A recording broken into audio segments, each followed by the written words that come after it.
kalau kira-kira Romo setengah jalan mau istirahat dulu juga nggak apa-apa, nanti biar Oto isi lagi dengan satu lagu mengenai Bapak Allah Bapa. Kalau saya berbicara lebih dari 50 menit, berarti Anda butuh break sebentar. Tapi saya yakin bahwa paling lama 1 jam itu sudah membuat Anda kehilangan konsentrasi. Oke. Karena saya juga merasa bahwa ini akan cukup kering gitu ya. Saya nggak tahu. Semoga ini kita butuh Roh Kudus benar-benar supaya kalau saya ngomong Anda bisa nangkap. Bukan hanya karena Roh Kudus ngomong melalui saya, tapi Roh Kudus juga menerangi pikiran Anda. Ya, ngomong soal pengakuan iman ini kering ya, gitu ya. Sampai ya tidak semua Romo juga bisa enjoy kalau ngomong soal pengakuan iman, karena banyak hal yang harus dipikirkan secara matang-matang. Dan saya berharap bahwa harapan saya bahwa setelah saya ngomong selama paling banyak ya itu 1 jam, itu berarti Anda sudah dapat paling tidak mengapa kita percaya adanya Trinitas, dan dari kitab suci bagian mana kita tahu bahwa Allah itu adalah Trinitas dan salah satu pribadinya adalah Allah Bapa. Itu dulu yang paling penting, tujuan goalnya seperti itu, tidak lebih tidak kurang ya. Oke, baik, mari kita mulai saja. Bicara soal pengakuan iman, bicara soal Allah Bapa, kita harus mulai juga dengan apa yang kita yakini bahwa Allah kita adalah Tritunggal Maha Kudus. Oke, sebut saja Tritunggal atau Trinitas. Maka kita harus mulai dengan Trinitas. Ya. Ini pengakuan iman rasuli kita. Aku percaya akan Allah Bapa yang Maha Kuasa, pencipta langit dan bumi. Dengan demikian Allah Bapa akan dikenal sebagai pencipta langit dan bumi, yang dari mana segala sesuatunya berasal.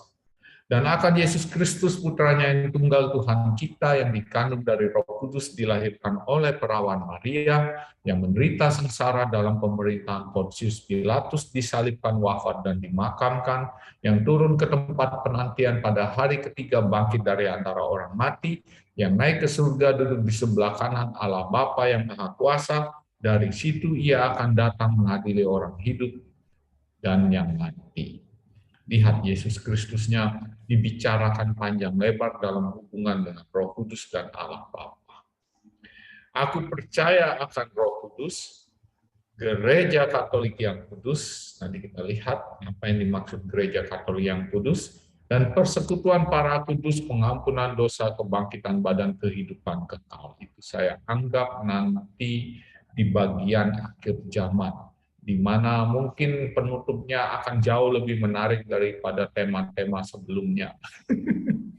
Karena ini soal hidup dan mati, begitu ya. Biasanya kalau anak muda biasanya kurang tertarik dengan hidup dan mati, tapi bagi kita-kita yang sudah beranjak dewasa terus dan usia bertambah terus, kehidupan setelah kematian itu menjadi sesuatu yang menarik. Ya, oke, baik, kita lanjut saja. Ya, kita lanjut saja. Kita mulai dengan konsep Trinitas.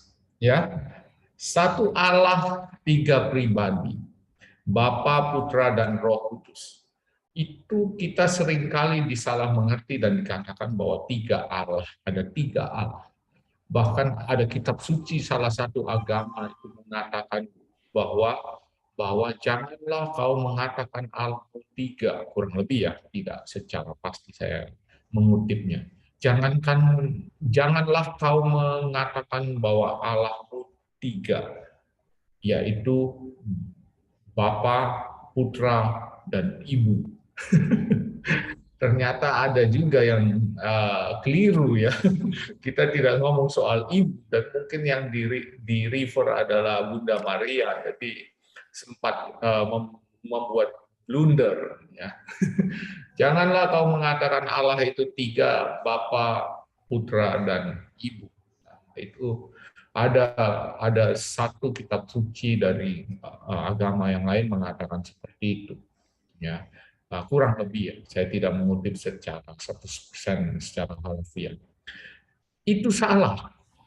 Kita tidak mengenal Allah kita sebagai 3. Allah kita itu esa, 1. Seperti apa yang dikatakan dalam Shema Israel, ya. Dengarkanlah hai Israel, itu dalam kitab Ulangan, Allahmu itu Yahweh esa, ya. Dan itu memang benar, kita mengakui Allah kita esa, 1 dan tidak terbagi, ya, seperti kalau kita bagi makanan untuk anak kita. Ya, kita tidak mengakui 3 Allah, tapi 1 Allah dalam 3 pribadi, Tritunggal yang sehakikat. Itu Konsili Konstantinopel, ya, itu berarti di tahun. Oke, baik. Kita akan minta untuk mute semua. Anda boleh memotong saya pada saat Anda ingin bertanya langsung. Ya, silakan, tidak apa-apa. Allah kita tidak 3, Allah kita itu 1 hakikat, tapi 3 pribadi. Ya, itu Konsili Konstantinopel 390 kalau saya tidak salah ingat. Ya.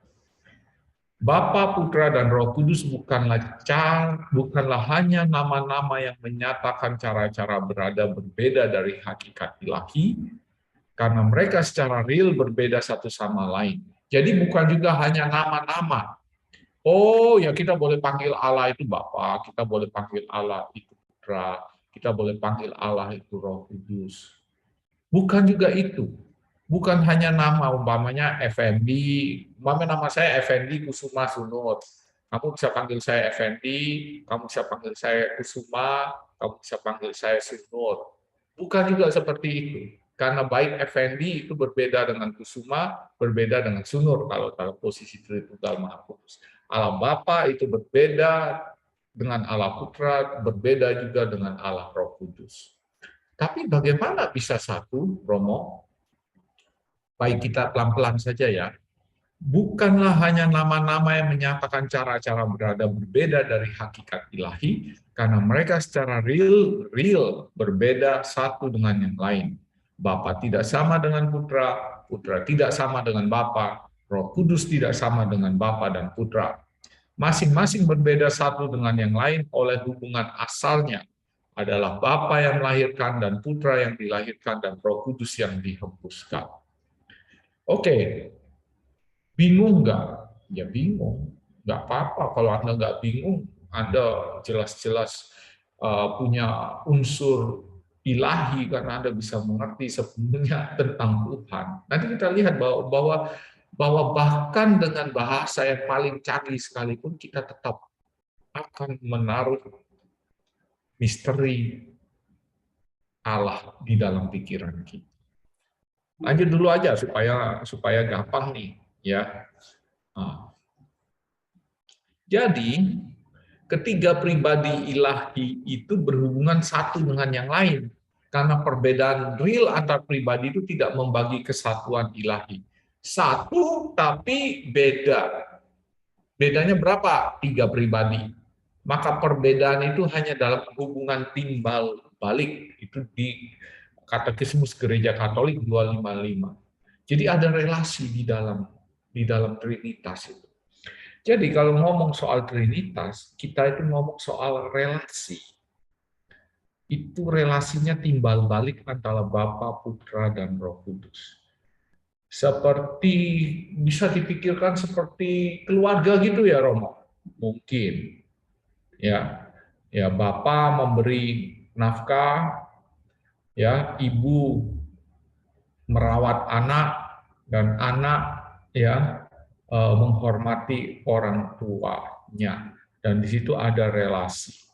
Maka keluarga juga bisa dipakai sebagai salah satu perwujudan Trinitas di dalam hidup kita sebenarnya. Tetapi ingat, secara spiritual kita bisa menggunakan keluarga sebagai bentuk trinitas di dalam hidup kita sehari-hari. Ya, tetapi apakah keluarga yang terdiri dari manusia bapak, ibu, dan anak itu bisa menggambarkan trinitas ilahi? Jelas tidak. Ya, tetapi secara spiritual kita bisa melihat itu, bahwa ada bapa, ada ibu, ada anak. Ya, dan itu menggambarkan bahwa keluarga itu dalam relasi timbal balik satu sama lain menggambarkan Trinitas Tuhan kita. Oke, baik, cukup sampai situ ya. Kalau makin pusing itu tanda Anda berada di jalan yang benar. Ya. Tapi kita juga ingat ya, Matius 28:19. Pergilah, jadikanlah semua bangsa muridku dan baptislah mereka dalam nama Bapa dan Anak dan Roh Kudus. Ya, atau Putra dan Roh Kudus, boleh. Ya.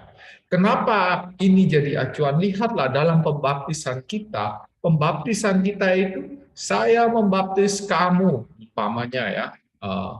Saya membaptis kamu, Andrew, saya membaptis kamu dalam nama Bapa dan Putra dan Roh Kudus. Amin. Dan itu rumusan Trinitarian yang membuat baptisan seseorang dinyatakan sah. Jadi kalau baptisannya dicelup-celupin, ya, kalau baptisannya dicelup-celupin, saya membaptis engkau, ya, dalam nama Yesus, terus orangnya ditenggelami. Ya, terus waktu ditenggelami dia panggil Roh Kudus, ya. Ya, Roh Kudus turunlah atas orang ini, terus orang ini ditarik. Baptisannya sah enggak menurut Gereja Katolik? Enggak sah. Karena tidak ada aspek Trinitarian di situ. Harus ada Bapa, Putra, dan Roh Kudus. Ya. Jadi nanti kita akan beda dengan beberapa gereja ya. Tidak semua gereja yang Protestan itu yang kita tidak akui pembaptisannya. Ada banyak gereja Protestan yang pembaptisannya juga Trinitarian. Saya membaptis engkau dalam nama Bapa dan Putra dan Roh Kudus. Tapi banyak juga gereja yang tidak menggunakan rumusan itu ketika baptisan. Maka baptisan mereka tidak kita akui. Nanti implikasinya apa di dalam hidup sehari-hari? Nanti kalau kita umpamanya orang Katolik dengan orang dari gereja B gitu ya, mau menikah gitu ya, tidak akan serta-merta bisa dibilang sakramen. Oh, dia kan ini Kristiani, Romo. Iya, tetapi baptisannya tidak menggunakan rumusan Trinitarian, maka baptisannya tidak diakui. Karena baptisannya tidak diakui, maka dia tidak dianggap bukan orang Kristiani dalam segi hukum gereja. Dan itu membuat apa? Nanti perkawinannya bukan perkawinan sakramen. Ya, menarik ya. Ada implikasi sedikit. Tapi kita kembali lagi ke kitab suci yang menunjuk bahwa apa? Pernyataan iman tentang Trinitas itu ada di dalam kitab suci. Jelas ketika Yesus pergi meninggalkan mereka, Yesus bilang kamu harus baptis mereka dalam nama Bapa, Putra, dan Roh Kudus. Dan itu menjadi iman Trinitarian, karena sejak awal hidup beriman kita sebagai orang Katolik, kita itu dibaptis dalam nama Tritunggal yang Maha Kudus.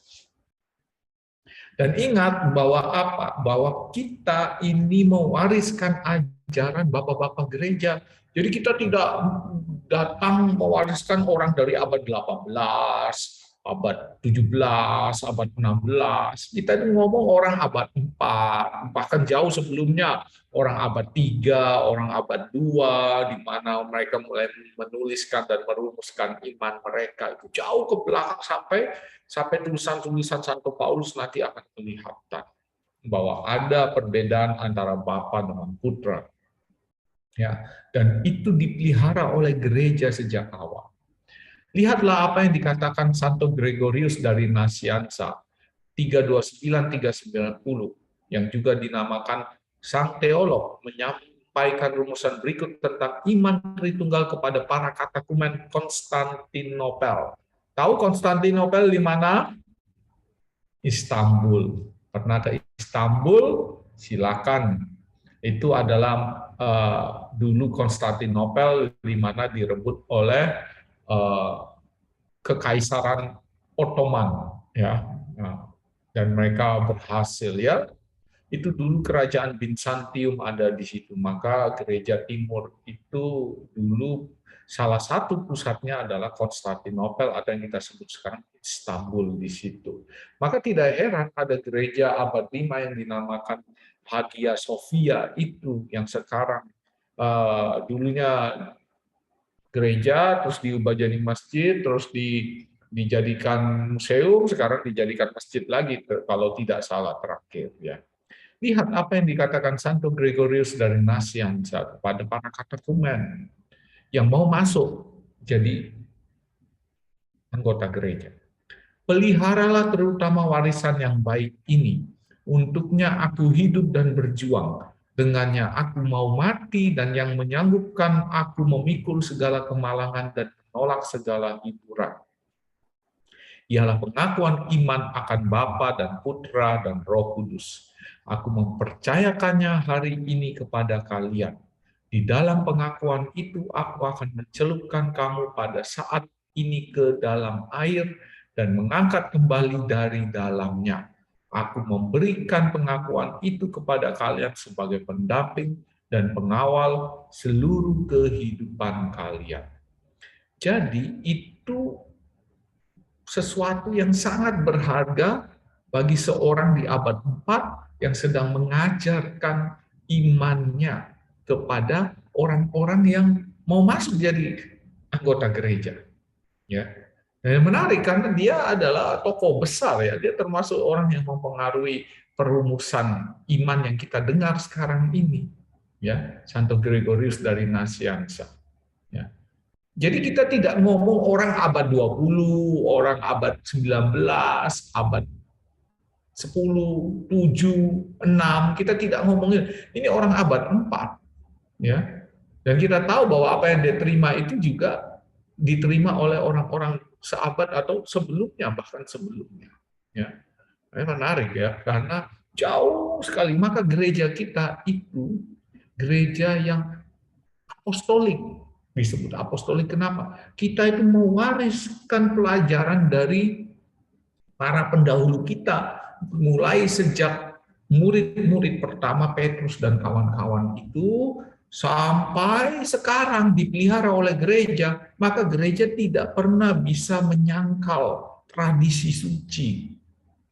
Ya, ada gereja, banyak gereja-gereja yang menyangkal, oh nggak ada itu buatan manusia. Bagaimana buatan manusia? Coba sekarang mereka percaya tidak dengan Trinitas? Percaya. Siapa yang membuat rumusan Trinitas? Tidak ada rumusan Trinitas di kitab suci. Toh, bapak-bapak gereja ini yang buat, dan mereka mau percaya. Bagaimana kamu percaya pada Trinitas, tapi kamu menolak bapak-bapak gereja yang mengajarkan Trinitas? Itu pertanyaan besar juga bagi teman-teman, ya. Ngerti, ya? Kalau ada orang Kristiani menolak ajaran bapak-bapak gereja, ya, tanya saja, kamu percaya pada Trinitas? Percaya. Dan itu persis. Kenapa kamu percaya pada Trinitas? Ya, yang penuh dengan misteri, yang bikin kepala sakit kalau kita mikirin itu bikin kepala sakit, ya. Tapi kamu nolak orang yang dari mana ajaran itu berada. Kan ya lucu. Ya, jadi bisa mengerti, ya, maksud saya apa? Bahwa orang-orang Kristiani yang menolak ajaran bapak-bapak gereja yang dipelihara dengan baik oleh gereja Katolik itu seperti apa, ya? Selektif, ya. Oh, ini saya terima, itu nggak terima. Asik banget. Kapan kamu bisa menerima, kapan kamu tidak bisa menerima? Siapa yang menentukan? Saya. Oh ya sudah. Tapi kan jadi selektif. Bagaimana kamu menerima ajaran Trinitas dan juga beberapa ajaran lain? Yesus itu sungguh Allah, sungguh manusia, ini datang dari mereka semua. Tapi kamu nggak mau terima ajaran mereka yang lain. Kamu bahkan nggak ngakui bahwa mereka ini benar-benar orang yang patut dipertimbangkan, diperhitungkan, dan dipelajari dan diteruskan ajarannya mereka.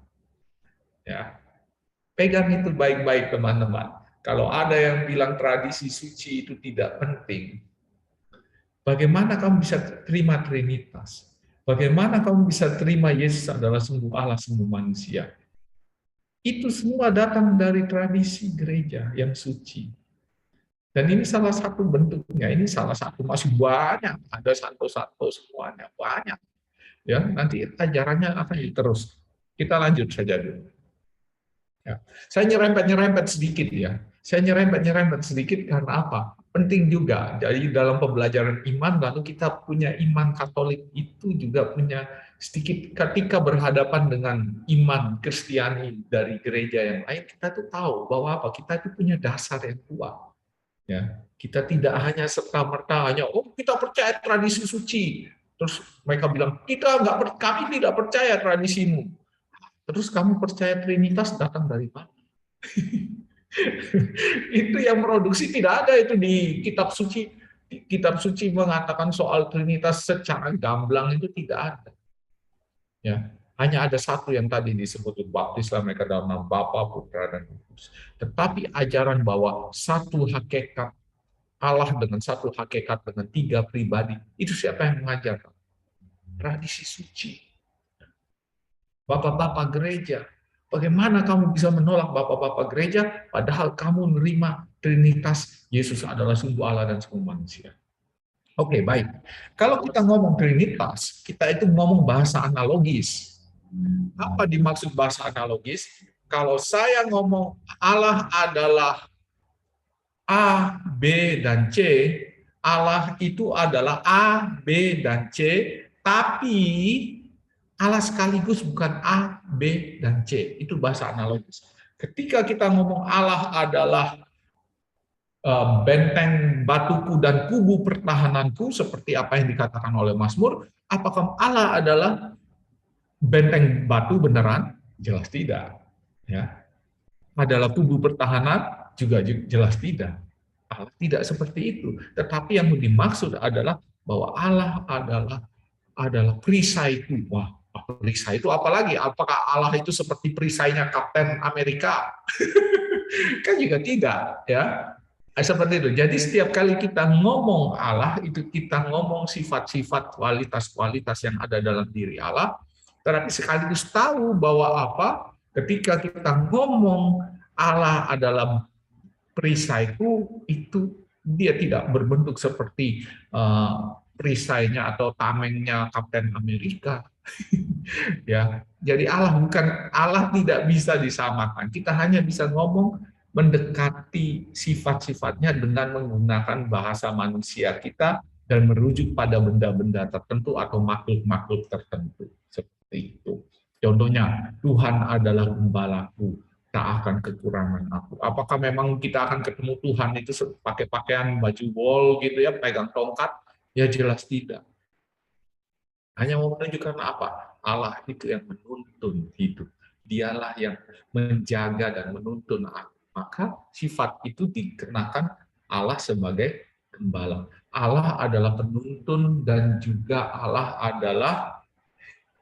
adalah yang menunjukkan arah, yang melindungi aku. Maka dipakailah kata gembala. Seperti itu. Itu bahasa analogis. Maka Santo Agustinus ya mengatakan bahwa Trinitas hendaknya didekati pemahamannya seperti manusia. Ingat, dia pakai lagi kata manusia yang terdiri dari roh, jiwa, dan tubuh.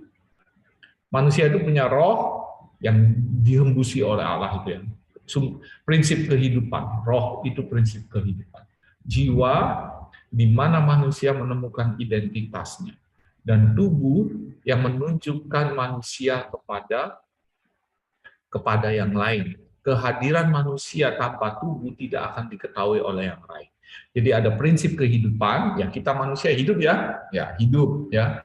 Jiwa yang membuat Effendi seperti Effendi, Marcel seperti Marcel, Diana seperti Diana, Otto seperti Otto. Itu prinsip identitas jiwa. Dan tubuh yang membuat kita kelihatan. Apakah benar Allah itu seperti itu? Well, not really, tetapi Santo Agustinus yang abad ke-4 dan sampai abad 5 awal itu, dia berusaha untuk memahami itu dengan bahasa analogis. Ya, kalau manusia punya roh, itu berarti Allah Bapa. Manusia punya jiwa, itu Putra. Kalau manusia punya tubuh, itu Roh Kudus. Seperti itu, kurang lebihnya. Ya, apakah benar-benar seperti itu? Tidak. Atau kita bisa pakai bahasa air. Trinitas itu seperti es batu, air biasa, dan uap. Sama-sama. Kalau diturunkan suhunya, air yang sama itu jadi es batu. Dan ketika dipanaskan lagi, dia jadi air biasa. Dan ketika makin dipanaskan sampai lebih dari 90-an, 100 derajat, dia sudah menguap. Nah, apakah Allah bisa disamakan seperti itu? Itu kan satu cairan, tapi bisa 3 bentuk. Apakah Allah bisa sama seperti itu? Dalam arti tertentu sama, dalam arti yang lain tidak. Nah, ya sudah. Apakah ini tidak berguna, Romo? Berguna. Tetapi Anda boleh percaya, boleh tidak, teman-teman, bahwa itu tidak bisa menunjukkan apa yang dimaksud dengan Trinitas. Karena apa tadi ngomong bahwa tiga pribadi itu saling terhubung satu sama lain.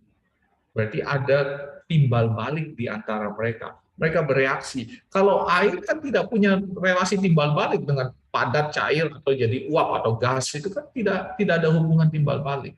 Maka di situ kita tahu bahwa analogi itu juga punya keterbatasan.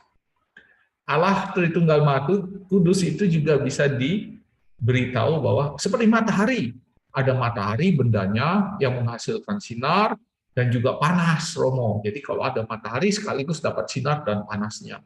Kan ada 3 benda. Benar juga, ya. Tetapi apakah Allah bisa seperti matahari? Tidak, ya. Karena Allah itu roh murni. Dia tidak ada materinya. Jadi kita tidak bisa ngomong Allah sebagai matahari. Ya. Menarik ya, karena tapi apakah itu berguna? Berguna dalam arti bahwa kita tahu bahwa kita bisa kurang lebih menjelaskannya seperti itu, tapi tahu sekaligus bahwa tidak pernah cukup. Ya, jauh dari apa yang kita maksud sebagai Allah Tritunggal. Sudah, ya. Lihat. Allah Bapa bukan Allah Putra, bukan Allah Roh Kudus, tetapi Allah. Ya, sama-sama Allah. Lihatlah bagan itu.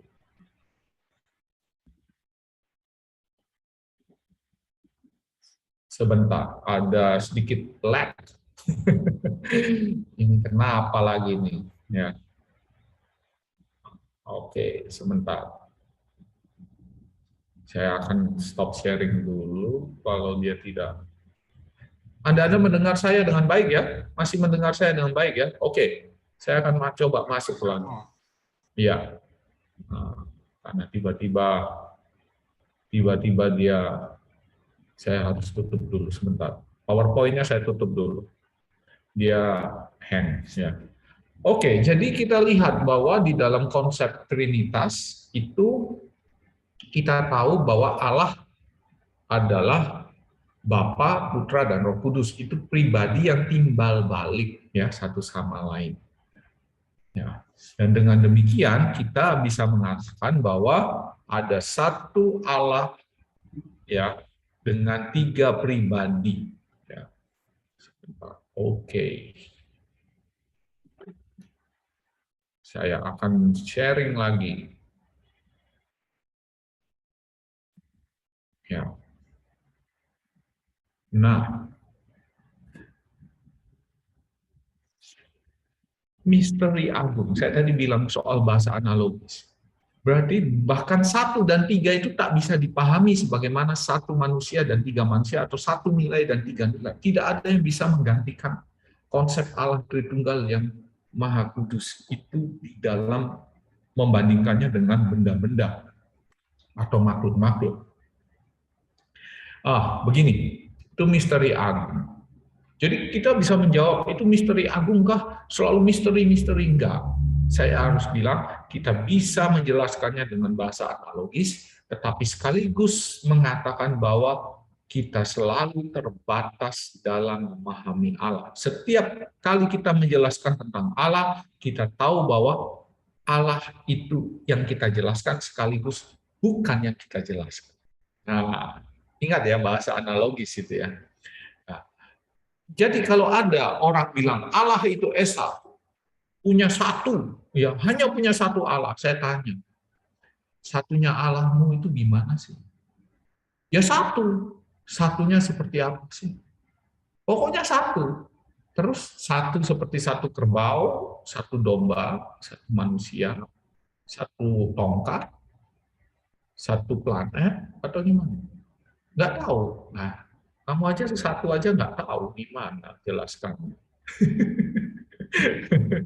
Ya sudah, kamu juga sama. Sebenarnya tidak tahu, cuma bersikeras gitu bahwa kalau kamu punya 3 pribadi berarti kamu Allahmu yang satu hakikat, satu substansi dan 3 pribadi berarti Allahmu ada 3.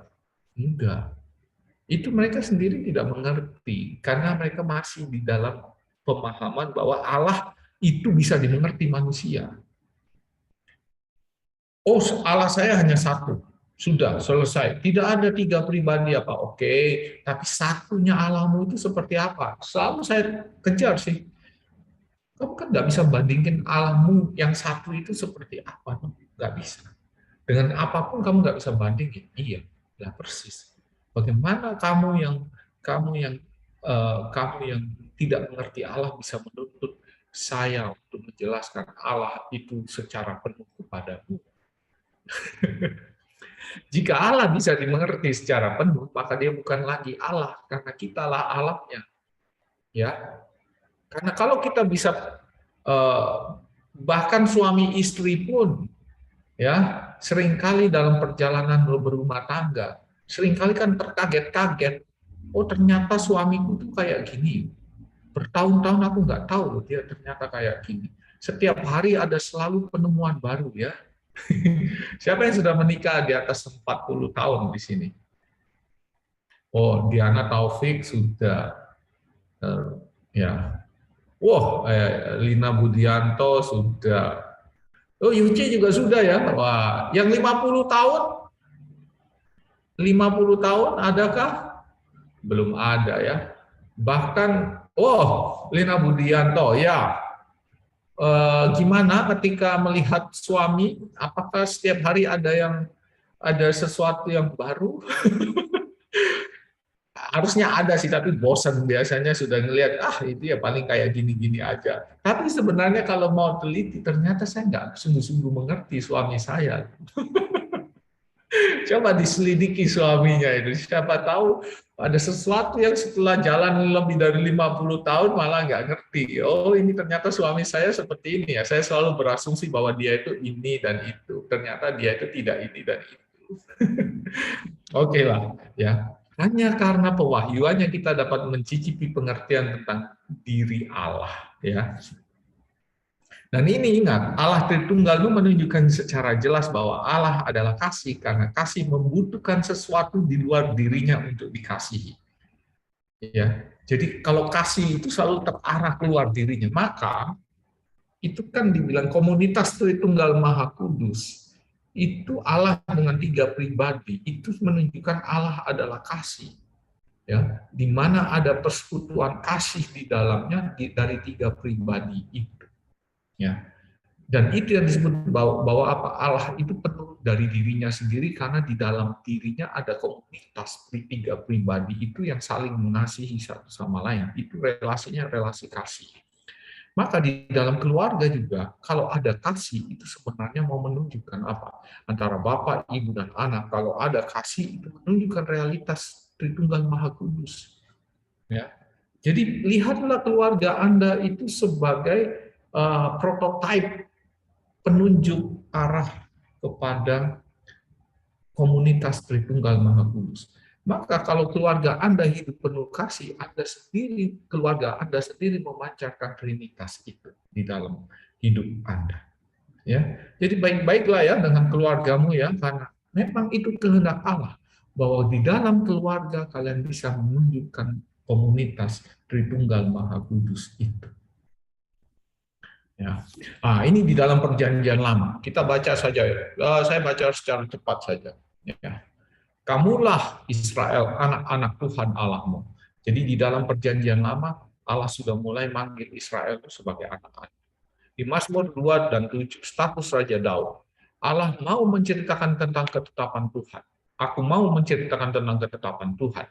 Ia berkata kepadaku, anakku engkau telah kuperanakan pada hari ini. Jadi dia menganggap Raja Daud itu adalah anak, tetapi anaknya dalam bentuk adopsi. Ya, jadi Daud itu diangkat anak oleh Tuhan karena dia adalah Raja Israel. Ya. Mazmur 89:26-27. Dia pun akan berseru kepadaku, Bapakku engkau, Allahku dan gunung batu keselamatanku. Aku juga akan mengangkat dia menjadi anak sulung, menjadi yang maha tinggi di antara raja-raja bumi. Itu di Mazmur. Dan itu kita tahu bahwa Mazmur itu merujuk Raja Daud. Ya, dan Allah sebagai bapaknya Raja Daud. Ya. Yesaya 63:16. Bukankah engkau bapa kami? Sungguh Abraham tidak tahu apa-apa tentang kami dan Israel tidak mengenal kami. Ya Tuhan, engkau sendiri bapa kami. Namamu ialah penebus kami sejak dahulu kala. Itu di Yesaya. Ya. Tapi saya mau kembali dulu ke Mazmur karena saya tadi sempat lewat apa yang saya jelaskan. Nanti di Perjanjian Baru, Yesus itu kan diteriakin apa? Yesus, anak Daud. Nah, lihat, ada hubungannya tidak dengan Allah Bapa dengan Allah sebagai Bapa di dalam Perjanjian Lama. Yesus anak Daud, kasihanilah aku. Yesus itu digadang-gadang oleh banyak orang zamannya sebagai orang yang akan membawa kejayaan Israel lagi pada masanya. Seperti masa Daud. Daud itu tidak ada yang bisa ngalahin sebagai raja. Di tangan dia Israel itu menjadi sebuah kerajaan yang dihormati. Dan orang selalu merujuk pada Daud. Ya. Karena apa? Allah sendiri janji, tahtamu tidak akan berakhir Daud. Lalu dengan demikian mereka menantikan Mesias nantinya di dalam diri Yesus Kristus di zamannya Yesus. Ya. Jadi ada begitu banyak penyembuh. Jadi Yesus itu bukan satu-satunya penyembuh ya di zamannya dia ya. Ada banyak tukang sembuh ya. Seperti sekarang kan tukang penyembuhan banyak, dukun-dukun banyak. Tetapi yang diteriakin anak Daud itu hanya Yesus.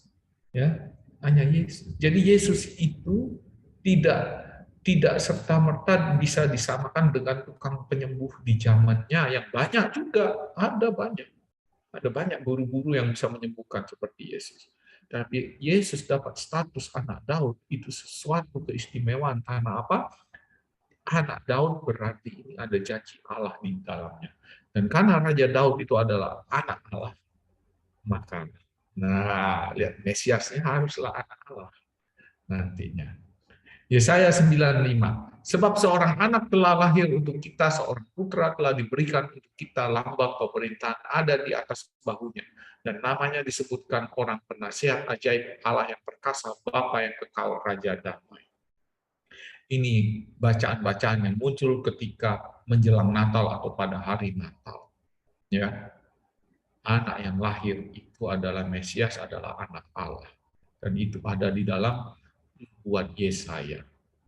Amsal 3:11-12. Hai anakku, janganlah engkau menolak didikan Tuhan dan janganlah engkau bosan akan peringatannya. Karena Tuhan memberi ajaran kepada yang dikasihinya seperti seorang ayah kepada anak yang disayangi. Ya, jadi di dalam masyarakat Yahudi Israel kuno, Allah sebagai Bapa itu muncul. Ya, ada tersebar di berbagai macam kitab. Di Maleakhi 2:10, bukankah kita sekalian mempunyai satu Bapa? Bukankah satu Allah menciptakan kita? Lalu mengapa kita berkhianat satu sama lain dan dengan demikian menajiskan perjanjian nenek moyang kita? Di dalam kitab Nabi Maleakhi, di situ Allah juga muncul sebagai Bapa. Jadi Allah digambarkan tidak sebagai Allah Bapa di dalam kitab suci perjanjian lama, tetapi Bapanya orang-orang Israel. Jadi, gini, tulisan perjanjian lama tentang Tuhan tidak mengekspresikan atau berimplikasi ide atau kepercayaan apapun atas pluralitas atau trinitas dari pribadi-pribadi dalam kesatuan Allah. Tidak pernah kita ketemu di dalam tulisan perjanjian lama tentang trinitas. Bahkan melihat mereka sebagai saran atau petunjuk-petunjuk atau tanda-tanda yang tersamar dari pribadi-pribadi dalam trinitas adalah sesuatu yang melampaui kata-kata dan maksud dari penulis-penulis kitab suci. Jadi di dalam konsep trinitas itu tidak ada di dalam perjanjian lama. Yang ada adalah Allah sebagai Bapaknya orang Israel. Ya, menarik ya. Tapi lihat, Allah Bapa dalam perjanjian baru. 1 Korintus 8:6.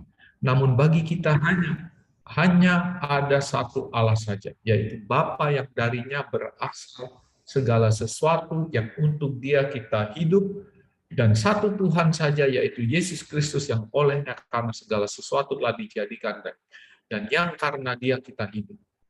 Coba 1 Korintus 8:6 ini relasinya ada nggak dengan Yohanes? Mukadimah Yohanes bab 1. Pada mulanya adalah firman, firman itu adalah Allah, dan firman itu bersama-sama dengan Allah, dan dia adalah Allah. Sorry, saya muter tadi. Ya, tidak ada segala sesuatu yang ada tidak dijadikan olehnya. Ya, itu berarti firman. Ya. Berarti ada Bapa yang dari segala sesuatu yang berasal sesuatu, dan untuk Dia kita hidup, dan satu Tuhan saja, yaitu Yesus Kristus yang olehnya segala sesuatu telah dijadikan, dan yang karena Dia kita hidup. Jadi segala sesuatu itu dijadikan oleh siapa? Si firman. Tapi firman itu bersama-sama dengan Allah. Berarti ada perbedaan. Lihat, apa yang Yohanes tulis dengan apa yang diyakini oleh Santo Paulus itu ada sinkronnya, ya. Menarik ya. Nah. Oh ya, soal satu berasal dari Allah dan untuk Dia kita hidup. Maka kita itu punya dasar hidup haruslah Allah dan tujuannya harus Allah. Ya. Begitu kita punya tujuan lain dalam hidup kita, maka kita akan mudah untuk terikat pada makhluk dan akan mudah tidak bahagia. Hanya kepada Allah kita mengikatkan diri, dan kepada makhluk, benda-benda kita hanya menggunakannya kalau kita membutuhkan untuk mengejar tujuan hidup kita, yaitu apa? Memuliakan, menghormati Allah. Efesus 4:6, satu Allah dan Bapa dari semua, Allah yang di atas semua, dan oleh semua, dan di dalam semua. Ya. Matius 23:9, dan janganlah kamu menyebut siapapun Bapa di bumi ini, karena hanya ada satu Bapamu, yaitu Dia yang di surga. Itu Yesus mengatakan itu. 1 Yohanes 3:1, lihatlah betapa besar kasih yang dikaruniakan Bapa kepada kita, sehingga kita disebut anak-anak Allah. Dan memang kita adalah anak-anak Allah, karena dunia ini tidak mengenal kita, sebab dunia tidak mengenal Dia. Apa yang dimaksud Yohanes, dan kita tahu di dalam tradisi ajaran iman kita, Yesus itu putra sulung, dan oleh karena karya penebusan Yesus, kita semua ini diangkat menjadi anak-anak Allah. Kita dulu yang terpisah dari Allah menjadi orang-orang yang diangkat Allah menjadi anak-anaknya. Masih ingat apa yang dilakukan Allah kepada Raja Daud? Itu juga yang dilakukan kepada kita. Kita Allah, dan Dia jadi Bapa kita. 1 Petrus 1:3, terpujilah Allah dan Bapa Tuhan kita Yesus Kristus, yang karena rahmat-Nya yang besar telah melahirkan kita kembali oleh kebangkitan Yesus Kristus dari antara orang mati kepada suatu hidup yang penuh pengharapan. Yohanes 20:17, kata Yesus kepadanya, janganlah engkau memegang aku, sebab aku belum pergi kepada Bapa. Dan pergilah kepada saudara-saudaraku dan katakan kepada mereka bahwa aku akan pergi kepada Bapakku dan Bapamu, kepada Allahku dan Allahmu. Yohanes dengan jelas mengatakan itu. Markus 14:36. Katanya, ya Aba, ya Bapa, tidak ada yang mustahil bagimu. Ambillah cawan ini daripadaku, tetapi janganlah apa yang aku kehendaki, melainkan apa yang engkau kehendaki. Itu di Taman Getsemani. Mari kita lihat. Ada 170 kali Yesus menyebut kata Bapa dalam Injil, di mana ia berkata Bapa hanya kepada 12 muridnya saja. Menarik ya, dia tidak ngomong soal Bapa itu kepada orang di luar kawanan rasulnya yang 12 murid itu. Diduga bahwa Yesus menggunakan kata Bapa sebagai pengajaran kepada 12 muridnya. Jadi murid-muridnya itu diajari, kalau kamu adalah pengikutku, kamu akan panggil Allah itu sebagai Bapa. Ya. Namun perlu dicatat juga, Yesus menggunakan kata Aba untuk menunjuk Bapa sebagai seorang anak kecil yang memanggil Bapaknya. Sesuatu yang tak pernah digunakan dalam tradisi Yahudi untuk memanggil Allah. Ia juga tak pernah menggunakan kata Bapa kami ketika berbicara kepada muridnya, tetapi Bapakku dan Bapamu. Ingat tadi yang saya rujuk gitu ya, kecuali saat dia mengajarkan doa Bapa kami.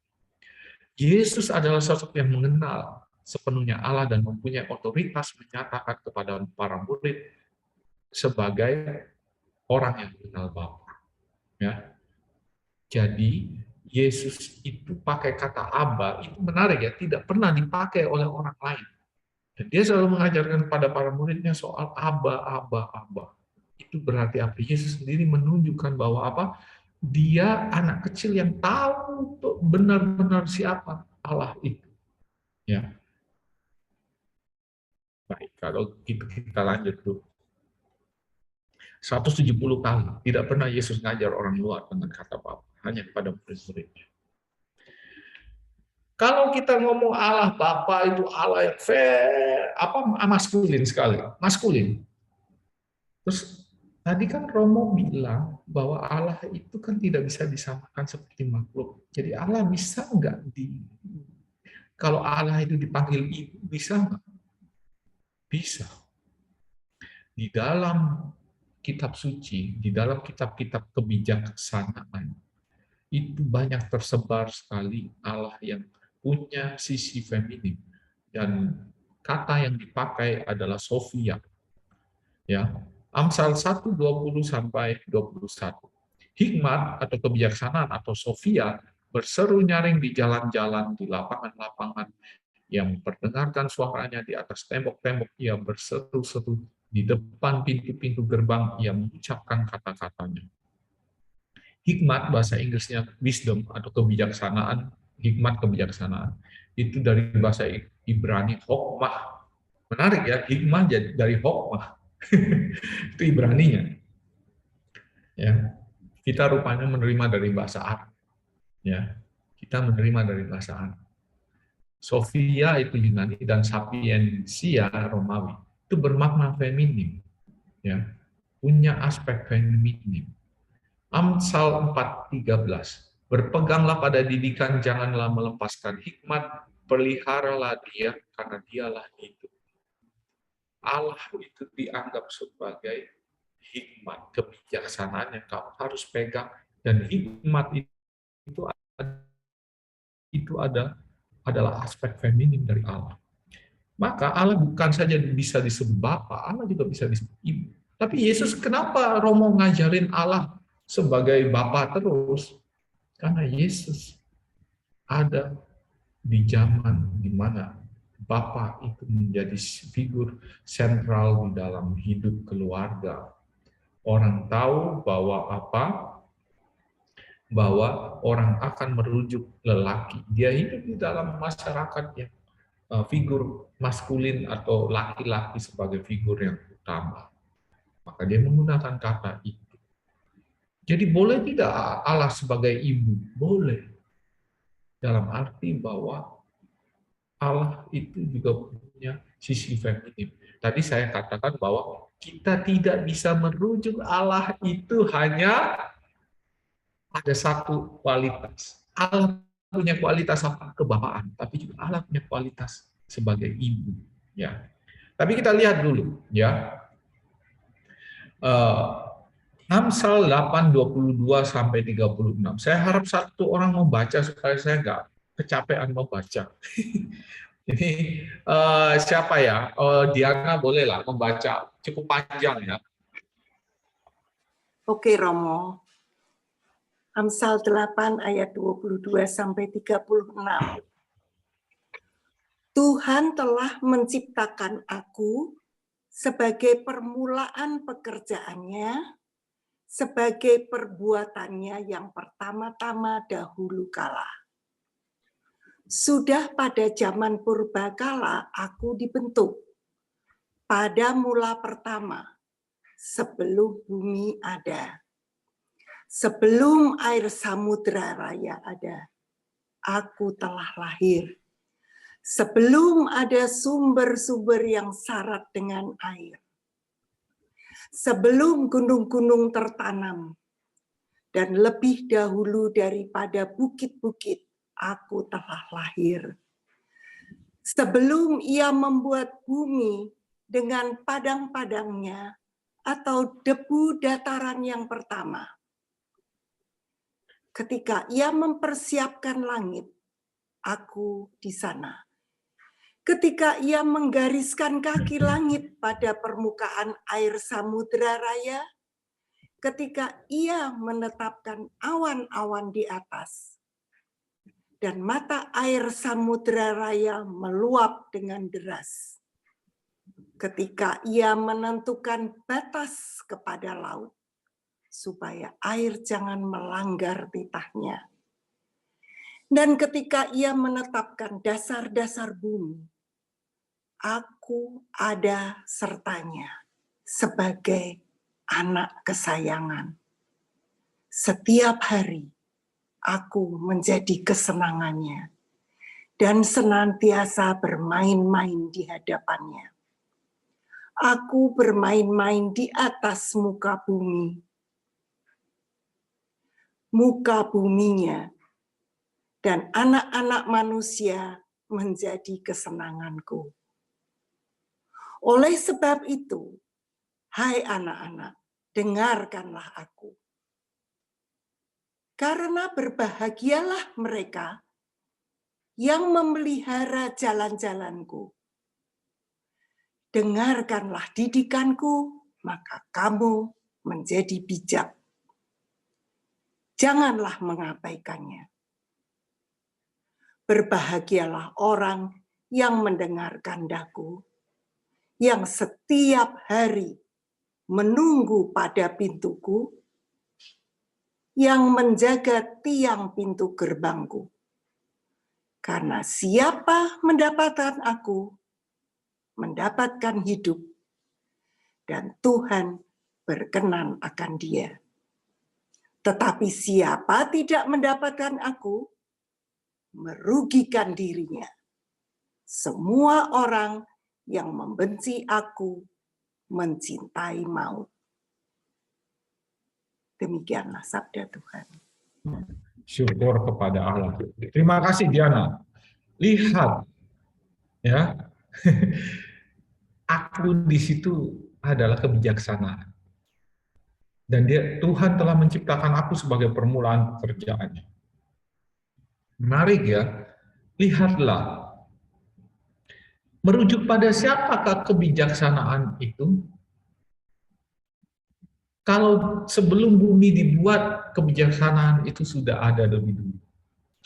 Ya, sebelum ada gunung-gunung, sebelum ada awan, sebelum semuanya diciptakan, di situ kebijaksanaan ada lebih dahulu. Merujuk pada pribadi siapa itu kebijaksanaan? Ada yang bisa nebak?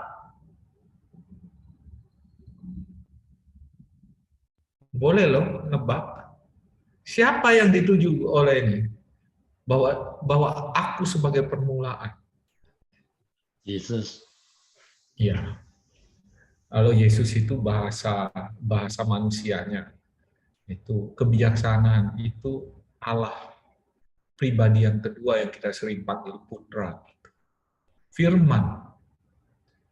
Itu merujuk pada apa yang Yohanes katakan di awalnya. Pada mula adalah firman, dan firman itu adalah Allah, dan firman itu bersama-sama dengan Allah. Sebelum semuanya dijadikan, dia ada, dan semuanya dijadikan melalui dia. Menarik ya? Ternyata yang kita panggil Allah Putra itu sebenarnya adalah sisi feminimnya juga dari Allah Trinitas itu. Ya, jadi ibu-ibu, Anda jangan khawatir bahwa kalau panggil Allah Bapa berarti Allahnya orang Katolik itu, orang Kristen itu laki-laki ya? Enggak. Itu hanya mau menggambarkan betapa relasi yang begitu dekatnya antara kita yang mewarisi tradisi Yahudi dari tangan Yesus dan murid-muridnya, bahwa anak itu dengan bapaknya itu punya relasi yang khusus, yang yang yang menunjukkan jalur apa ya, legalitasnya ya. Menarik ya, karena itu aspek budaya kita lalu menyebut Allah sebagai Bapa. Bahwa Allah itu punya sisi maskulin, justru ada di sisi kedua. Ya, yang kita seringkali sebut Allah Putra itu adalah kebijaksanaan. Ya, firman itu adalah kebijaksanaan yang ada dari awal. Ya, lihatlah di kebijaksanaan Salomo 7:25 sampai 6. Kebijaksanaan adalah pernafasan kekuatan Allah dan pancaran murni dari kemuliaan yang maha kuasa. Karena itu tidak ada sesuatu pun yang bernoda masuk ke dalamnya, karena kebijaksanaan merupakan pantulan cahaya kekal dan cermin tak bernoda dari kegiatan Allah dan gambar kebaikannya. Sirak 14:20 sampai 22. Berbahagialah orang yang merenungkan kebijaksanaan serta menimbang-nimbang dengan pengertian. Barang siapa yang dalam hati memikirkan jalan-jalan kebijaksanaan, merenungkan pula segala rahasianya. Dalam bahasa Inggris itu nya itu jadi her. Her itu berarti perempuan, feminin. Kejarlah kebijaksanaan seperti seorang pemburu dan pasanglah pengadangan di jalan-jalannya. Oke, itu dari kitab-kitab tradisi kebijaksanaan yang tidak dimiliki oleh banyak saudara, oleh nggak tahu semua atau hampir semua saudara-saudari Protestan kita. Itu ada di Deuterokanonika.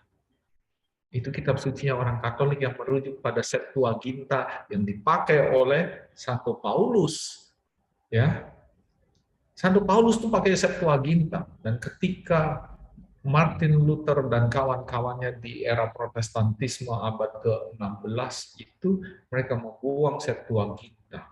Mereka menggunakan apa yang ada di dalam tradisi rabbinik abad pertama di Yerusalem. Mereka memutuskan bahwa mereka tidak lagi menggunakan kitab-kitab kebijaksanaan, dan itu yang dirujuk oleh teman-teman Protestan. Kita orang-orang Katolik masih pakai apa yang dipakai oleh Santo Paulus. Ya, menarik ya. 1 Korintus 2:7. Tetapi yang kami beritakan ialah hikmat Allah yang tersembunyi dan rahasia, yang sebelum dunia dijadikan telah disediakan Allah bagi kemuliaan kita.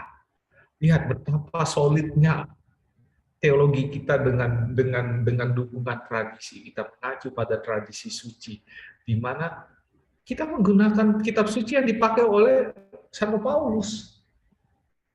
Jadi kita tidak usah minder. Kita mungkin kalah dalam arti kita punya liturgi itu seringkali menyentuh hal spiritual, tetapi banyak orang yang secara spiritual belum matang, lalu memang perlu disentuh secara emosional. Ya, jadi kan kita itu umpamanya ya, banyak sekali kita dalam liturgi kita kaya loh.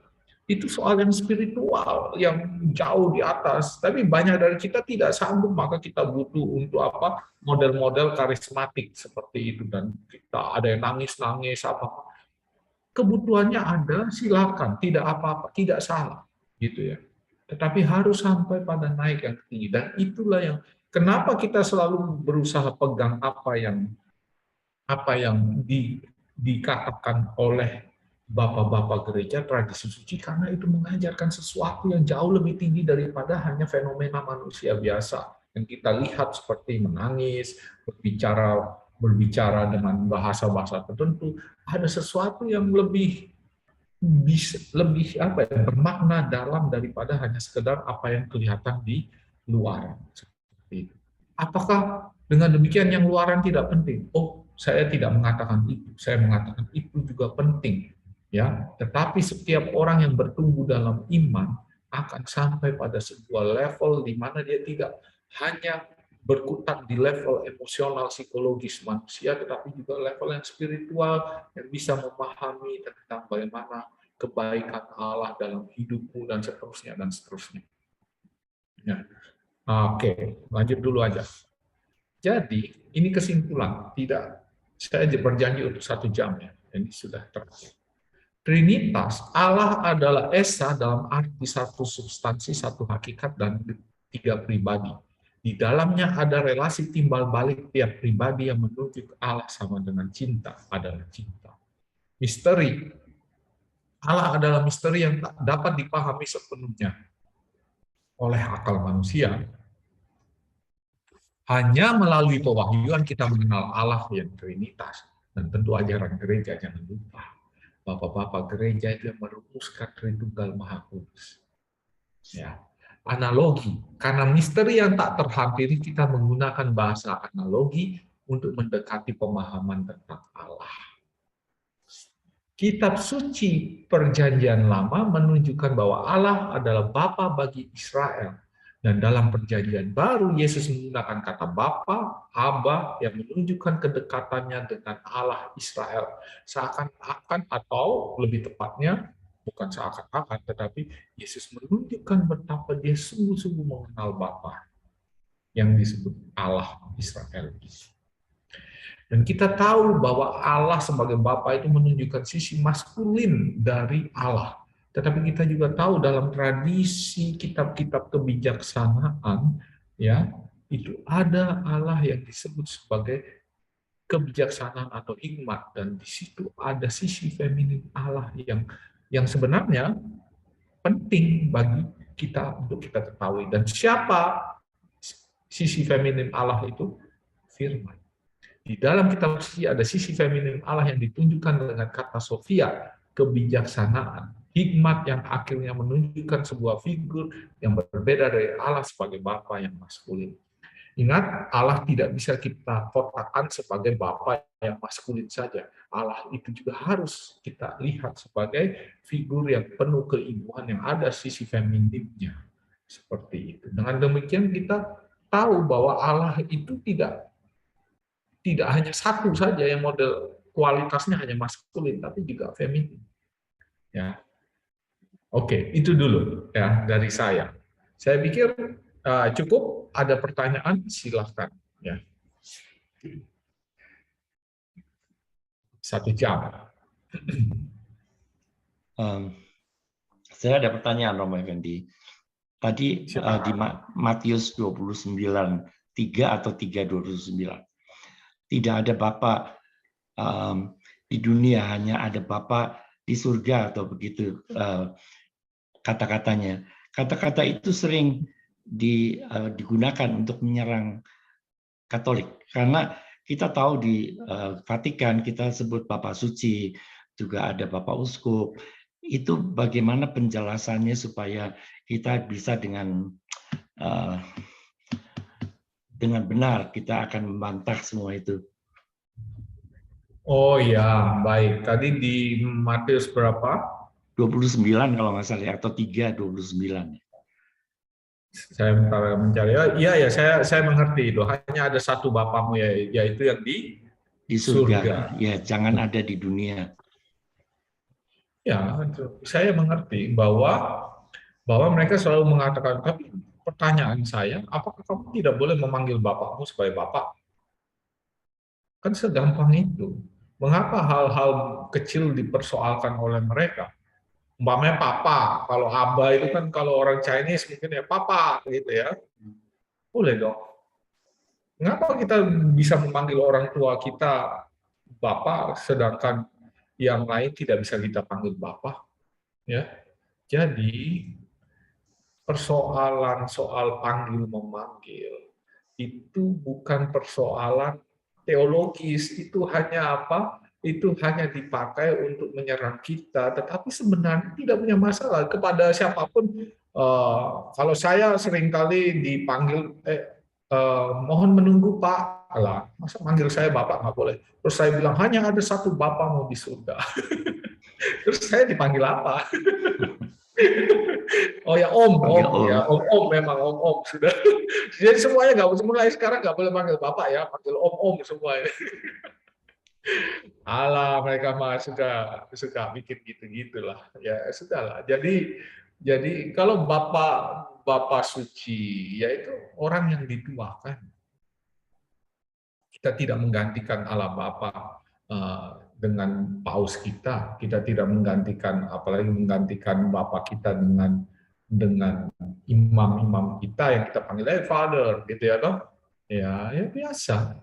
Itu panggilan sebagai bentuk penghormatan. Ya, tidak ada maksud teologis apapun di situ. Kita memanggilnya sebagai sebuah bentuk penghormatan kepada orang yang kita anggap bisa memimpin kita, bisa memandu kita dan mengarahkan iman kita. Saya pikir itu, ya. Ya, terima kasih. Iya. Semoga menjawab.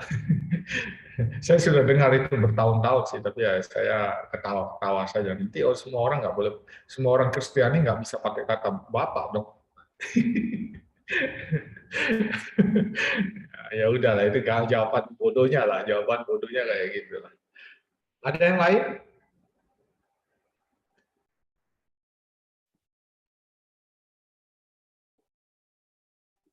Jadi kalau kita ngomong Allah sebagai Bapa, tadi paparan saya, itu tidak berarti bahwa kita tidak melihat Allah itu bisa sebagai ibu loh ya. Dan persis ya. Allah juga bisa kita anggap sebagai ibu kita yang merawat kita, dan kita tahu bahwa apa di dalam kitab suci itu merujuk pada sosok kedua yang kita sebut sebagai firman. Tentunya di dalam mukadimah atau permulaan Injil Yohanes itu firman itu dipakai kata logos yang maskulin. Tetapi kalau kita merujuk kitab-kitab kebijaksanaan, ya itu selalu feminim. Jadi janganlah kita terperangkap bahwa Allah kita ini maskulin semata. Tidak ada tempat bagi sisi feminim di dalam teologi atau di dalam pengajaran iman Katolik. Sangat salah. Dan sayangnya banyak hal tentang kebijaksanaan itu ada di kitab-kitab Deuterokanonika. Dan itu menarik ya, karena apa? Toh itu dipakai Santo Paulus, dan Santo Paulus juga menggunakan kata hikmat itu untuk apa? Merujuk pada apa yang dia pahami tentang Allah. Ya. Karena Septuaginta yang dia pakai. Septuaginta tahu itu berapa puluh tahun sebelum Yesus lahir, itu ada sebuah komisi untuk menerjemahkan dari Alkitab bahasa Yunani, Alkitab bahasa Ibrani ke dalam bahasa Yunani. Ya, yang menarik adalah bahwa mereka menerjemahkannya dan mereka juga menggunakan kitab-kitab yang tersebar di daerah-daerah di luar Israel dan mereka gabungkan dan mereka taruh di kitab Deuterokanonika itu. Begitu ceritanya. Dan orang-orang di luar Israel menggunakan kitab Deuterokanonika, lebih tepatnya orang-orang berbahasa Yunani menggunakan kitab-kitab yang ada Deuterokanonikanya. Termasuk Santo Paulus, itu mengacunya ke situ. Gitu. Ya. Ada pertanyaan lain setelah cukup pusing dengan segala macam hal-hal Trinitas? Ini nanti yang kedua jauh lebih gampang, ngomong soal Yesus nanti lebih gampang ya. Trinitas tadi saya harus singgung karena itu mulai awal Ya, kalau tidak singgung soal Trinitas susah. Singgung Allah sebagai Bapa lebih gampang toh, ya karena kitab sucinya seperti itu. Saya ada pertanyaan, Romo. Funadi. Silakan. Ya, ini saya pernah mendengar misionaris pada waktu menyebarkan agama Kristen itu banyak juga menggunakan akulturasi ya. Seperti yang saya tahu yang di suku Dayak itu kan mereka memanggil Tuhan itu sebagai Japata, dan kita menganggap bahwa Japata itu sebagai Yesus. Atau waktu akulturasi ke Jepang itu juga mereka bilang matahari itu adalah Tuhan. Apakah itu secara teologis dibenarkan gitu? Kita perlu hati-hati dengan menggunakan kata, ya. Kalau itu ada padanannya di dalam pemahaman, di dalam cara pandang masyarakat tertentu, maka kita tidak bisa dengan serta-merta menggunakan kata itu. Contoh kalau matahari, ya tadi yang saya bilang, Tuhan bisa digambarkan seperti matahari, tetapi Tuhan tidak sama dengan matahari. Maka kita perlu hati-hati. Tapi ya bisa saja kalau umpamanya Yahweh itu nanti jadi kata Tuhan, yaitu penggunaan kata seperti itu ya biasa itu terjadi, ya. Tapi tidak sembarang kata dalam pemahaman masyarakat tertentu bisa kita pakai. Perlu kehati-hatian dalam penggunaan kata-kata masyarakat lokal untuk menggantikan kata Allah dan Tuhan. Itu saja sih tanggapan saya. Jadi supaya nanti orang tidak salah menangkap bahwa Tuhan itu persis seperti pemahaman mereka tentang dewa A, dewa B, dewa C, seperti itu. Gitu ya, Funadi ya, saya pikir. Itu jawaban kasar saya untuk gambaran kasar saya untuk penggunaan kata Allah dalam bahasa lokal. Ya, jadi perlu kehati-hatian, tidak sembarang bisa dipakai untuk menggantikan kata Allah, karena selalu punya referensi tertentu dalam pikirannya. Allah nggak bisa disebut sebagai matahari. Nanti mari kita menyembah matahari. Nanti referensinya apa? Benda langit yang ada di atas. Ya, tapi saya dengar itu pernah dipakai juga begitu untuk menyebarkan agama di Jepang gitu. Atau yang kayak seperti Dayak itu mereka kata Japata itu. Makanya saya lihat mereka sebagian besar Katolik sekarang ya. Tapi juga masih mencampur dengan animisme karena mereka menyebutnya Allah itu sebagai Japata. Yang dari adat mereka itu memang Tuhan gitu. Ya, memang jadi dalam arti tertentu itu kebijakan dari orang-orang yang sudah mendahului kita yang masuk dan menyebarkan agama Katolik di antara kaum suku-suku yang ada di pedalaman. Dan ya namanya misionaris mereka tidak selalu benar, ya. Kita perlu hati-hati seperti itu. Toh kalau pada satu titik umpamanya kata Capata tadi ya yang disebut, dan ketika masyarakat Katolik ngomong soal Capata dalam suku atau dalam masyarakat pedalaman itu, maka yang di refer adalah Allah dalam pengertian Bapaknya Tuhan Yesus, ya nggak apa-apa menurut saya. Toh kata Allah sendiri juga datang dari sebuah bahasa, ya toh. Ya kan? Allah itu kan dari Arab, ya. Ya sama. Asal kita pada akhirnya tidak menjadi batu sandungan dengan menggunakan sebuah kata yang pada akhirnya merujuk pada makhluk atau dewa-dewi tertentu di dalam sebuah konsep berpikir masyarakat. Ataupun kalau kita bisa mengubah mereka. Kamu boleh pakai kata umpamanya Capata umpamanya ya, tapi ketika setiap kali orang ngomong Capata, orang akan merujuk Allah yang ada di dalam kitab suci. Saya pikir nggak ada masalah, tapi khawatirnya kalau Capata itu merujuk pada umpamanya sebuah dewa yang tiap malam mencari mangsa, itu kan bukan gambaran Bapa surgawi kita. bahwa perlu ada perbaikan-perbaikan ketika misionaris datang bersikap pragmatis, yang penting mereka jadi Katolik, nanti kita dekati pemahaman mereka, kita didik mereka lebih lanjut, yaitu adalah keputusan-keputusan yang diambil pada waktu itu. Itu saja. Sepanjang kita yakin bahwa mereka menggunakan kata itu dan merujuk kepada Allah Bapa atau Allah Putra, Allah Roh Kudus yang ditampilkan di dalam kitab suci kita, saya pikir ya bisa-bisa saja dipakai. Gitu. Oke, makasih Romo. Ya Romo, waktu Musa mau diutus gitu ke membebaskan umat Israel, terus kan ngeyel terus gitu, terus tanya lah yang nyuruh saya nanti Allahmu tuh siapa namanya? Terus kan dijawab I am who I am. Kayak gitu. Jadi itu gimana Romo? Siapa itu? I am who I am itu yang mana? Ya, itu Allah menampilkan dirinya sebagai ya dirinya, sudah tidak ada penjelasan yang lain, ya. Jadi yang ada bahwa aku adalah aku, katakanlah bahwa Allah yang mengutus Musa itu adalah ya dia itu sudah selesai.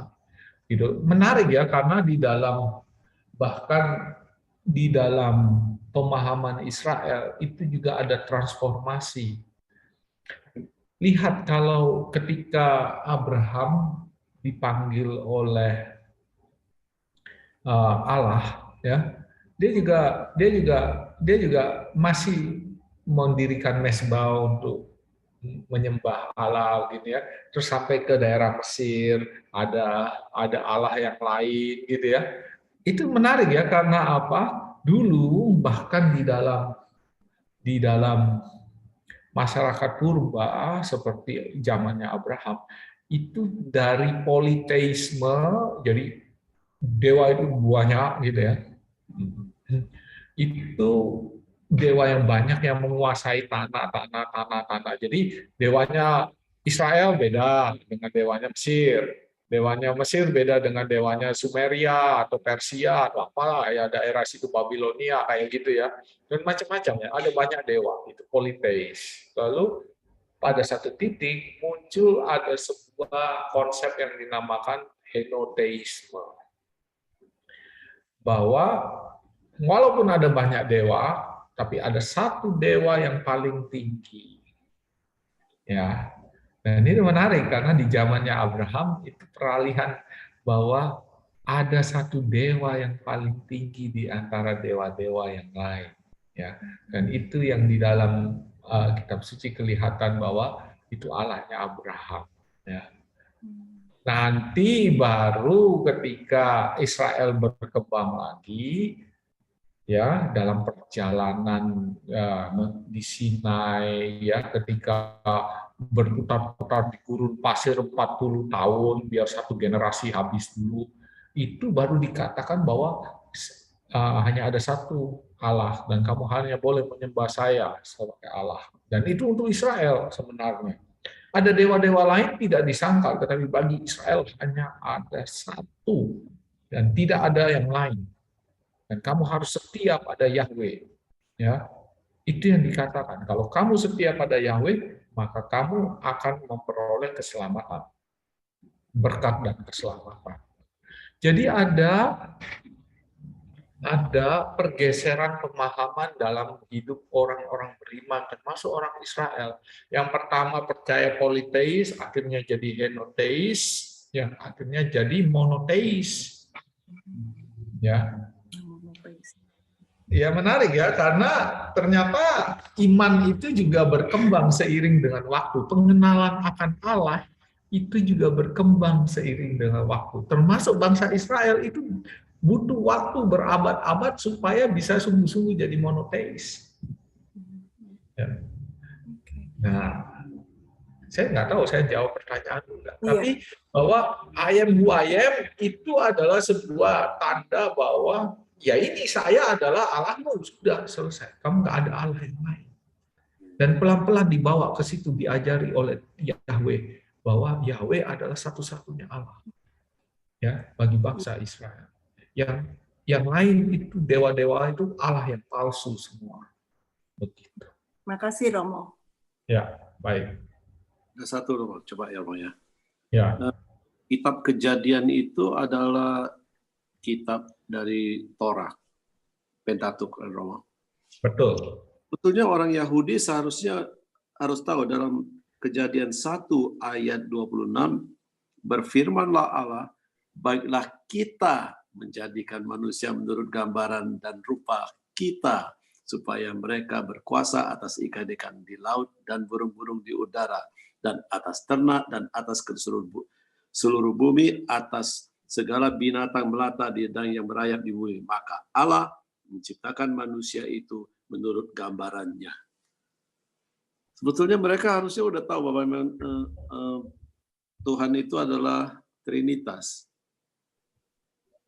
Mungkin beberapa orang mengartikan itu adalah Trinitas. Di dalam Perjanjian Lama juga seperti bahwa kunjungan 3 malaikat ke tendanya Abraham, ya itu dianggap sebagai cikal bakal Trinitas. Tapi kalau kita lihat bahwa kata kita itu hanya penggunaan kata di mana seperti kalau menulis surat resmi itu zamannya kami dengan ini kami mohon agar diberikan, kami itu merujuk pada saya, umpamanya kayak gitu, tidak serta-merta plural gitu ya, tapi itu lebih bahasa tulis yang formal yang merujuk, tidak merujuk pada apa-apa, tapi kecuali bahwa itu dipakai untuk memberikan nuansa yang berbeda begitu.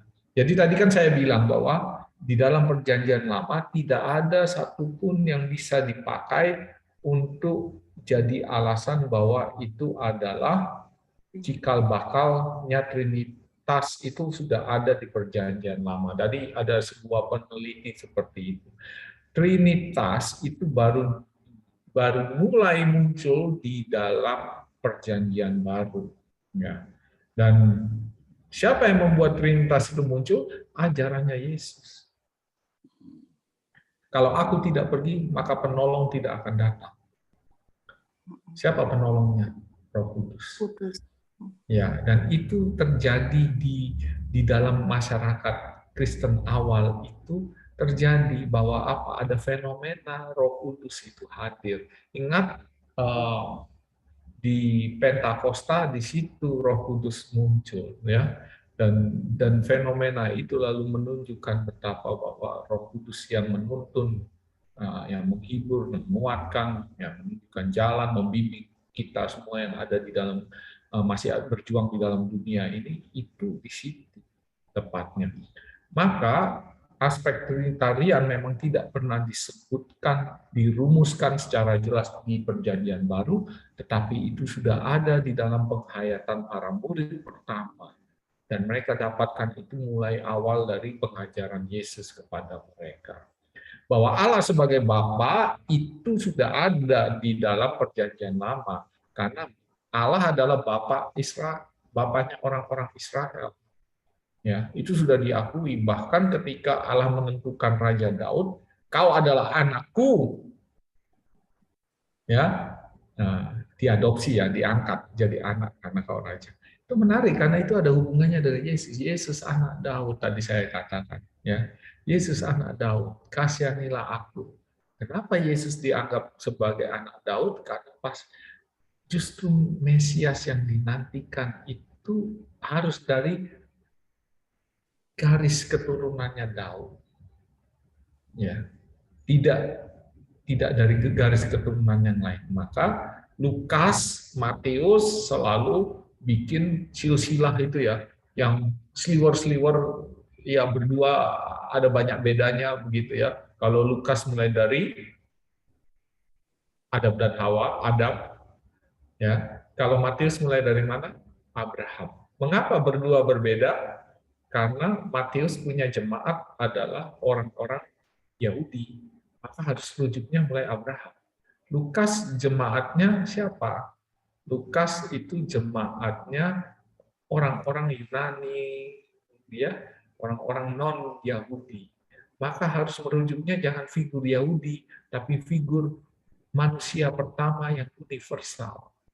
Maka dipakailah Adam. Mulai dari Lukas ya. Ingat Lukas itu dokter ya. Ya Taufik ya. Yang nulis gitu. Ya oke, gitu. Itu ceritanya ya. Jadi memang kita tidak bisa mengklaim bahwa sudah ada rujukan di dalam tulisan Perjanjian Lama tentang Trinitas. Trinitas itu terjadi ketika ada dalam penghayatan para murid pertama melalui ajaran Yesus dan fenomena Pentakosta itu.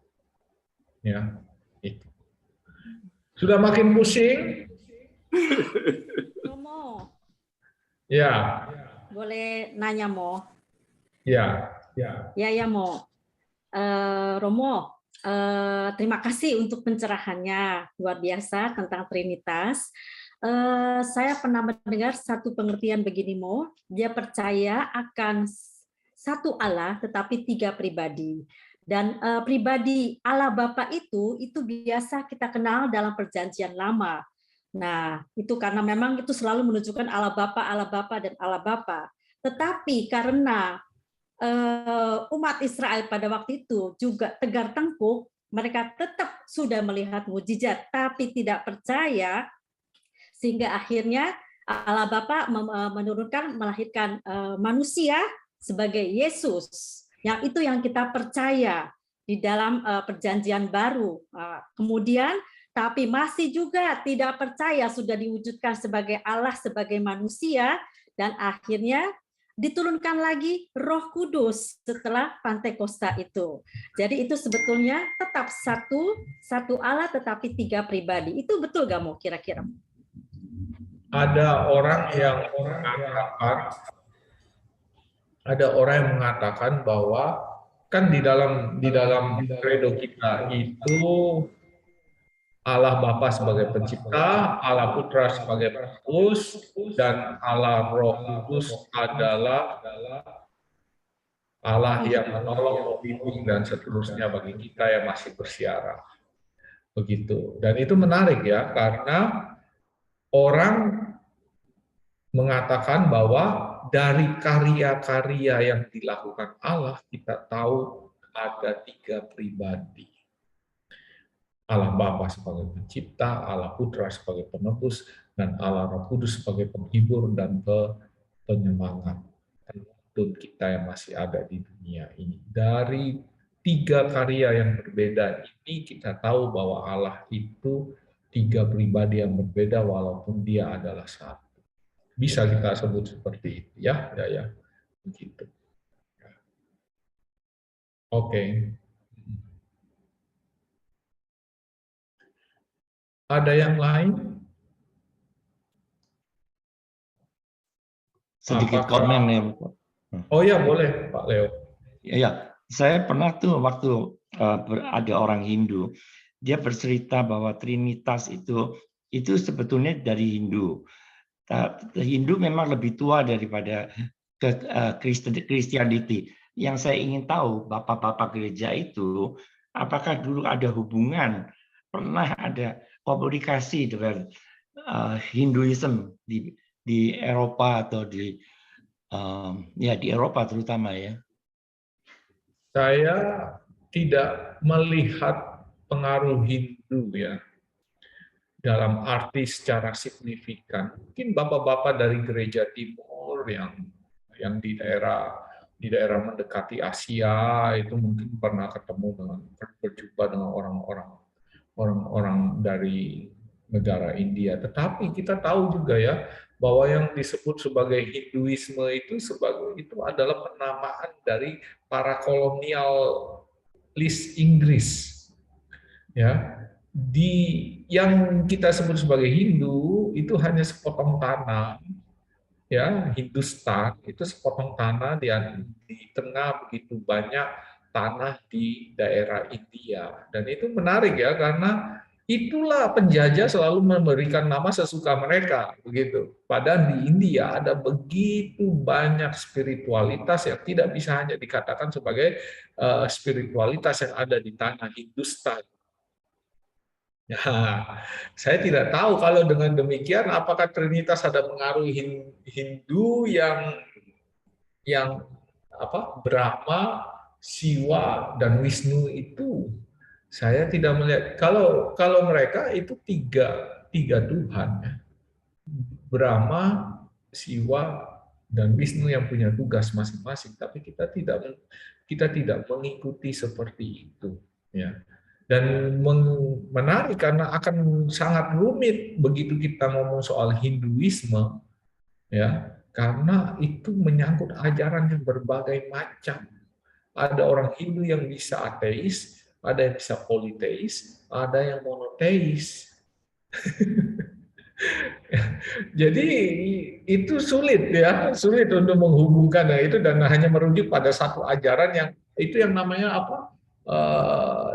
Brahma, Siwa, dan Wisnu itu akan sangat sulit bagi kita untuk menghubungkan ajaran kita dengan mereka, begitu, karena kita juga nggak tahu Hinduisme itu sendiri sebuah ajaran yang tersebar-sebar dan banyak macamnya. Yang kedua, bahwa di Eropa kita tahu bahwa kita punya tradisi itu dulu gerejanya tidak hanya gereja timur yang mendekati Asia, tapi juga gereja barat. Ya, maka dulu sebelum pisah dengan Ortodoks, ya, 1054, ya, itu kita pisah dengan Ortodoks, ya. Kita masih punya 7 konsili pertama itu masih gabung bersama-sama dengan mereka. Tapi sejak 1054 kita sungguh-sungguh berpisah dari gereja Ortodoks. Gitu.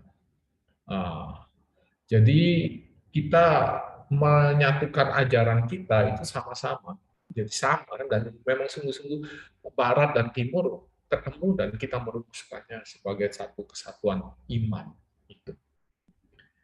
Begitu dari saya. Jadi soal Hinduisme terlalu kompleks untuk dihubung-hubungkan dan kita tidak tahu mulai dari mana hubungkannya Trinitas kita dengan Trinitas, bukan Trinitas siapa, tiga dewa mereka yang ada dalam tradisi mereka. Terima kasih. Romo, terima kasih Romo. Jadi sekarang kita ngerti bahwa Trinitas itu nggak ada di Perjanjian Lama dan adanya di Perjanjian Baru, dan Yesus sendiri yang mengajarkan seperti tadi yang Romo sudah tulis di kitab terakhir, di pasal terakhir dari Matius yang terakhir pasal 28. Yesus mendekati mereka dan berkata, ini perkataan Yesus, karena itu pergilah, jadikan semua bangsa muridku, dan baptislah mereka dalam nama Bapa dan Anak dan Roh Kudus. Terima kasih Romo atas pengertian ini. Terima kasih sekali. Ya, terima kasih sudah mendengarkan saya hampir 1,5 jam. Soal Trinitas, semoga makan malamnya enak nanti. Ya, stres, karena kalau stres makannya jadi kurang enak nanti. Begitu, terima kasih semua, sampai berjumpa di bulan depan, ya. Jauh lebih mudah itu ngomong soal Yesus, ya. Terima kasih Romo.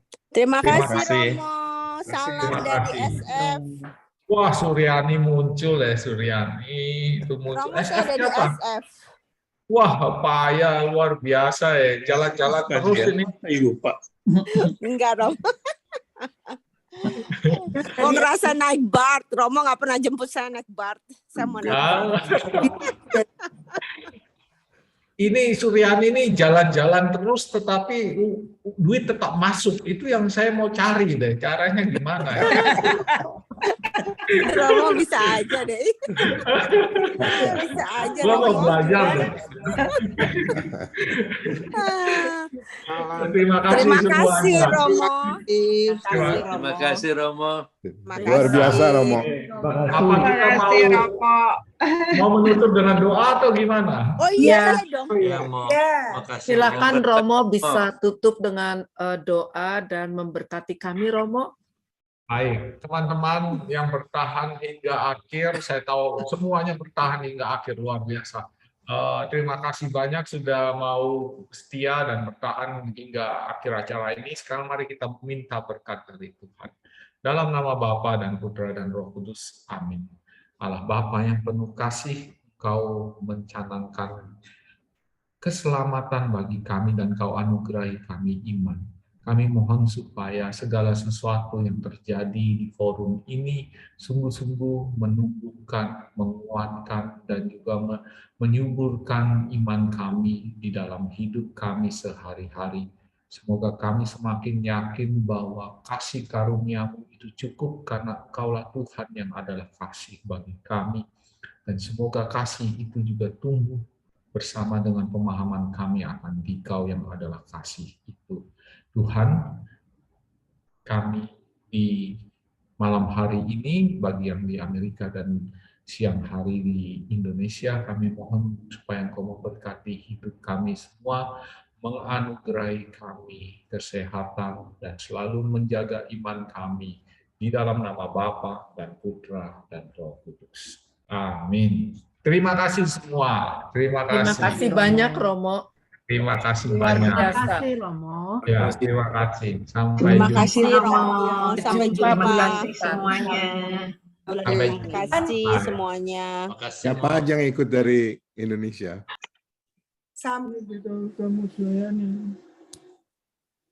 Bulan depan Jumat ketiga Juni tanggal 17. Dicatat ya. Terima kasih Bu Diana. Terima kasih. Ya, terima kasih Diana, terima Thank you, kasih Bu Yovita, Diana.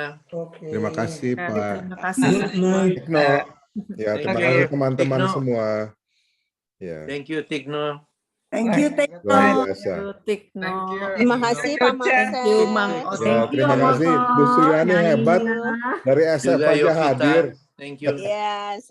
Terima Thank kasih you. semua Udah Effendi. boleh bisa Terima bergabung. acaranya sangat bagus. Pak Leo, terima kasih ya Pak Leo. Iya beres. Good night. Good night. Oke, good night. semuanya. Good Terima night. kasih. Good night. Good night, Lepi. kasih semua. Sampai ketemu, Lepi. Nah, apa Oke. ke Oke.